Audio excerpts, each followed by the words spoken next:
Good morning! Hey, everybody! It's October 10th, 2025. I'm Malcolm. I have a cup of coffee, and let's talk about some stuff. Today is National Walk... excuse me. Walk to a Park Day. I'm not sure why you wouldn't want to walk to one. You drive to it, and then walk around while you're in it.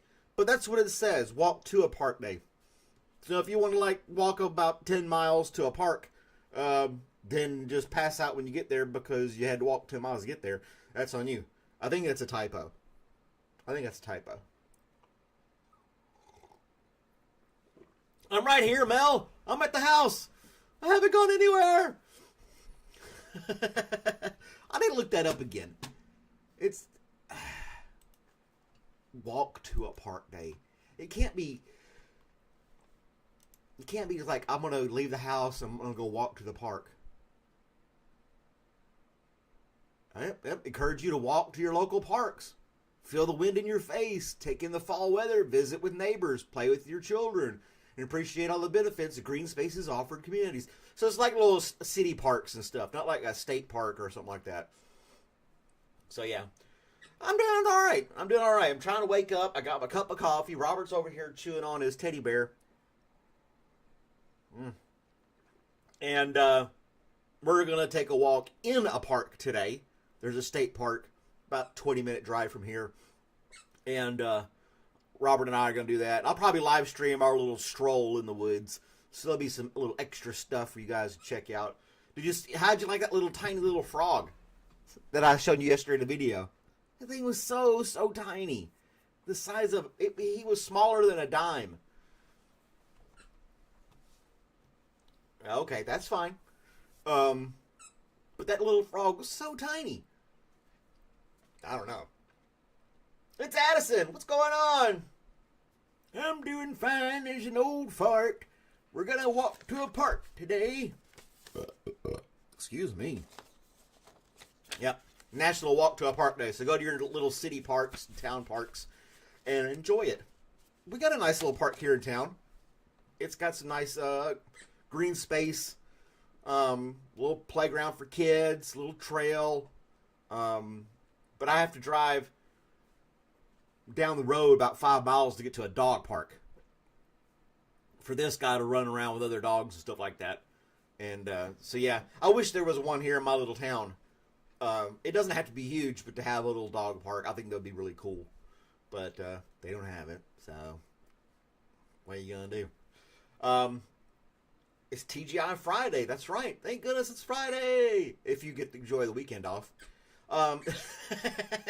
If you're like Johnny and his weekends Monday and Tuesday, then it's not really a TGIF if you think about it.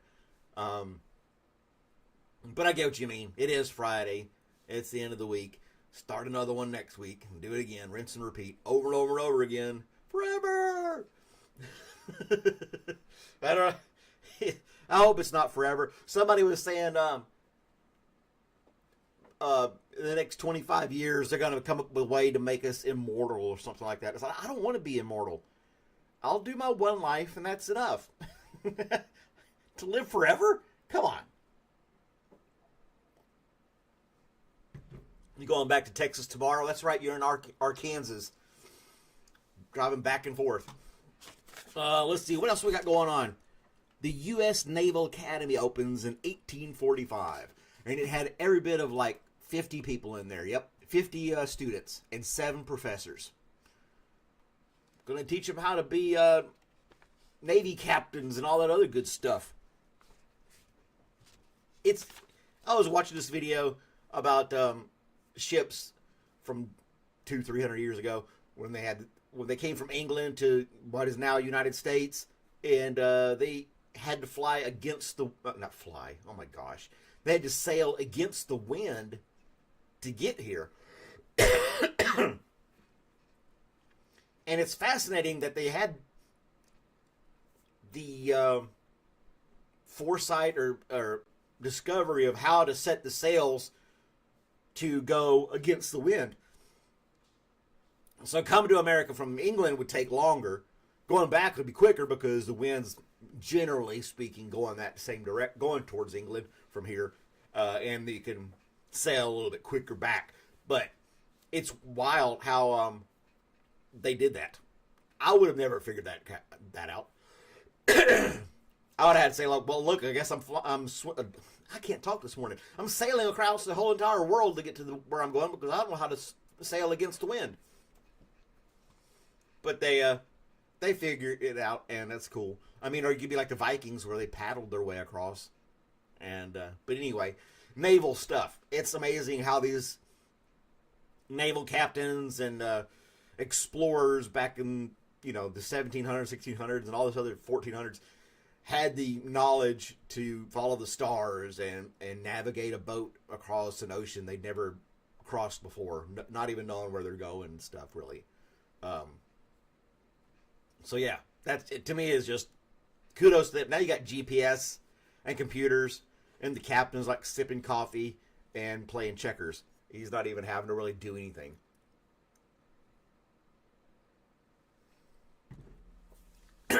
I don't know. I'm all tongue-tingled this morning. I can't talk straight. I don't know what's going on with me. But I've never been on a ship like that of any kind. I've been on boats on a lake, but I've never been like on a ship going across the ocean. And some of those videos are insane where they show them go through storms and the waves are like 100 feet tall and they're all like, alrighty, they're just holding on the side like, here we go, splash. Yeah, that's just insane to me. Wesley's here. Good morning, Wesley. We're talking about naval ships and I guess commercial ships too. Anything that has to go across the ocean. But 1845 Naval Academy opens. I mean, I don't know anything about it, so I couldn't tell you what they had to do to train and all other junk. I don't know. I'm still fascinated by people who put ships inside of a bottle. I couldn't imagine getting on one and navigating it. It's like, how did they get that boat in that big bottle? I don't understand that. Okay, what else we got going on here? Today's news isn't that much, really. There's Ramesh. Good morning, Ramesh. Hey, that's Ramesh. The uniform situation then. I don't, I'm sure they had some kind of uniform thing going on. It doesn't really go into that. Of course, that's what the internet's for. We can look it up. They had kind of like a uniform. They were told, I would imagine they were like, you got to dress nice in a way, I don't know. What do I know? How did you come up with that question? Their uniforms back then. I don't think they had dress whites back in 1845 for the U.S. Navy to wear and stuff. Maybe they did. I don't know. Ramesh says it's going to be an 8 out of 10 day today. That's cool. Only an 8. 8's pretty good. I would consider a 10 out of 10 is like I won the lottery or something like that. I'm always going to, I think I have got around 7 or 8. I don't think I ever really have a 9 or a 10 day, personally. There's always room for improvement, as they say. I've had some 2s and 3s lots of times. Yeah. 8 out of 10, I'll take it. I'll take an 8 out of 10 day today, any day. That's pretty darn good. Yeah, uniforms change a lot over the years. That's true. Even recently, like the Army, when I was in the Army, the uniform for me changed 4 times. I had the classic green camouflage in the mid-90s. And then we went to desert camos. And then we went to the first digital pixelated type uniform. And then right before I got out, they had an advanced pixelated type uniform. I don't know. So, yeah. It changed 4 times while I was in the Army. I don't know I don't think it changed that much for the Navy. They still had their dress whites and something else. My sister was in the Navy. Why isn't she in this conversation? She could be answering all these questions. Dadgummit. Although she never got on a boat.